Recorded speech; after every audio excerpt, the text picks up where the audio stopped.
আকাশবাণী কলকাতা স্থানীয় সংবাদ পড়ছি রঞ্জনা চৌধুরী। নির্বাচন কমিশন বিশেষ নিবিড় সংশোধনী কর্মসূচি এসআইআর ঘোষণা করার পর সে ব্যাপারে অবগত করতে পশ্চিমবঙ্গের মুখ্য নির্বাচনী আধিকারিক মনোজ আগরওয়াল আজ এক সর্বদলীয় বৈঠক ডেকেছেন। বিকেল 4টায় মুখ্য নির্বাচনী আধিকারিকের দপ্তরে ওই বৈঠকে যোগদানের জন্য জাতীয় ও রাজ্য স্তরের 8টি স্বীকৃত রাজনৈতিক দলকে আমন্ত্রণ জানানো হয়েছে।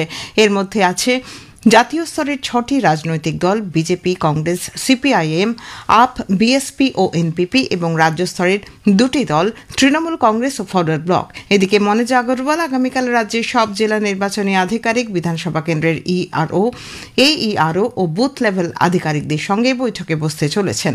ভার্চুয়াল এই বৈঠকে উপস্থিত থাকার জন্য সব জেলা শাসকদের পাশাপাশি মুখ্য নির্বাচনী আধিকারিকের দপ্তরের অন্য আধিকারিকদের নির্দেশ দেওয়া হয়েছে বলে সিইও দপ্তর সূত্রে জানা গিয়েছে। পাশাপাশি বুথ লেভেল আধিকারিকদের নিরাপত্তার বিষয়টি খতিয়ে দেখতে ভারতীয় নির্বাচন কমিশন আলাদাভাবে তাদের সঙ্গে বৈঠকে বসবে বলেও জানা গেছে। 100 দিনের কাজ নিয়ে সুপ্রিম কোর্টের নির্দেশের প্রেক্ষিতে এই সংক্রান্ত মামলায় আজ কলকাতা হাইকোর্টের দৃষ্টি আকর্ষণ করেন ক্ষেত মজুর ইউনিয়নের আইনজীবীরা। গতকাল সুপ্রিম কোর্ট 100 দিনের কাজ শুরু করতে নির্দেশ দেওয়ার পরেও সংশ্লিষ্ট বিষয়ে আরও কিছু আর্জি নিয়ে আইনজীবীরা দ্রুত শুনানির আবেদন জানান। ভারপ্রাপ্ত প্রধান বিচারপতি সুজয় পাল ও বিচারপতি স্মিতা দাসদের ডিভিশন বেঞ্চের দৃষ্টি আকর্ষণ করেন তারা। বিচারপতি সুজয় পালের ডিভিশন বেঞ্চ 7ই নভেম্বর মামলাটির শুনানির আশ্বাস দেন। উল্লেখ্য, গত 18 জুন কলকাতা হাইকোর্টের প্রধান বিচারপতির বেঞ্চ কেন্দ্রকে 1 আগস্ট থেকে পশ্চিমবঙ্গে 100 দিনের কাজ শুরু করতে নির্দেশ দেয়, কিন্তু কেন্দ্র সেই নির্দেশের বিরুদ্ধে 31 জুলাই সুপ্রিম কোর্টে আপিল করলে গতকাল শীর্ষ আদালত তা খারিজ করে দেয়। আর্থিক তছরূপের মামলায় এনফোর্সমেন্ট নির্দেশনালয় ইডি আজ সকাল থেকে কলকাতার কয়েকটি জায়গায় তল্লাশি চালাচ্ছে। এর মধ্যে রয়েছে বেলেঘাটার হেমচন্দ্র নস্কর রোডের একটি বাড়ি। ওই বাড়ির 2 ভাই বিশ্বজিৎ ও রণজিৎ চৌধুরী, একজন বস্ত্র ও অন্যজন নির্মাণ ব্যবসায়ী। ইডির আধিকারিকদের পাশাপাশি কেন্দ্রীয় বাহিনীও তল্লাশির সময় উপস্থিত রয়েছে। তল্লাশি চলছে প্রিন্সেপ ঘাটের একটি অফিসেও। দক্ষিণ 24 পরগনার কাকদ্বীপে কালীমূর্তি ভাঙার ঘটনায় প্রতিবাদ মিছিল করতে চেয়ে হাইকোর্টের দ্বারস্থ হয়েছে বিজেপি। আগামী 3রা নভেম্বর প্রতিবাদ মিছিলের অনুমতি চেয়ে বিচারপতি শুভ্রা ঘোষের দৃষ্টি আকর্ষণ করা হলে তিনি মামলা দায়েরের অনুমতি দিয়েছেন। চলতি সপ্তাহেই মামলার শুনানি। অন্যদিকে এই ঘটনায় সিবিআই তদন্তের আর্জি জানিয়ে হাইকোর্টে জনস্বার্থ মামলা দায়ের করেছে বিশ্ব হিন্দু পরিষদ। শীঘ্রই সেই মামলার শুনানি সম্ভাবনা ভারপ্রাপ্ত প্রধান বিচারপতি সুজয় পালের ডিভিশন বেঞ্চে। বর্ধমান মেডিকেল কলেজ হাসপাতালে রোগিণীর মেয়ের শ্লীলতাহানি ও নিগ্রহের অভিযোগে এক ওয়ার্ড বয়কে গ্রেপ্তার করা হয়েছে। অভিযুক্ত ধৃত বিশ্বজিৎ দে ওরফে বাপ্পাকে বর্ধমান শহরের বাবুরবাগ কালীতলা থেকে গতকাল গ্রেপ্তার করা হয়। সে ওই হাসপাতালে 21 বছর ধরে কর্মরত।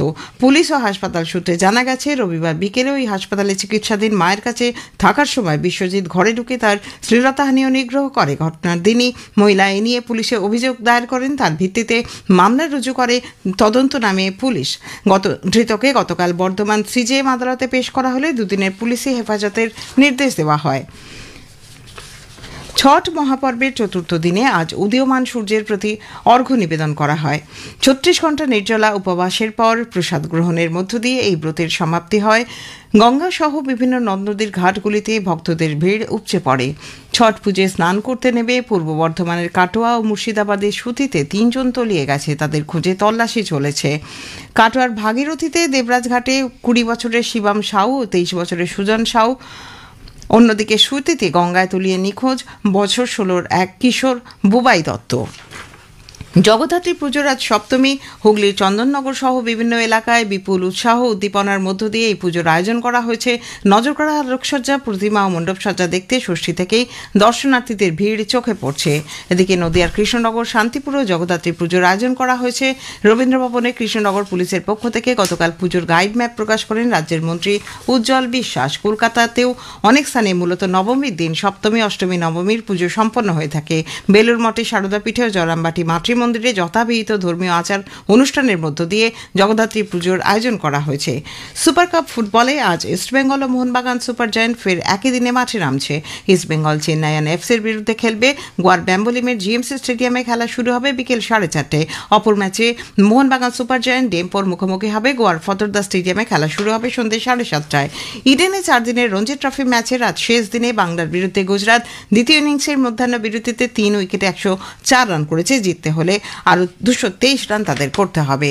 স্থানীয় সংবাদ শেষ হলো। পরের খবর 5টা বেজে 10 মিনিটে।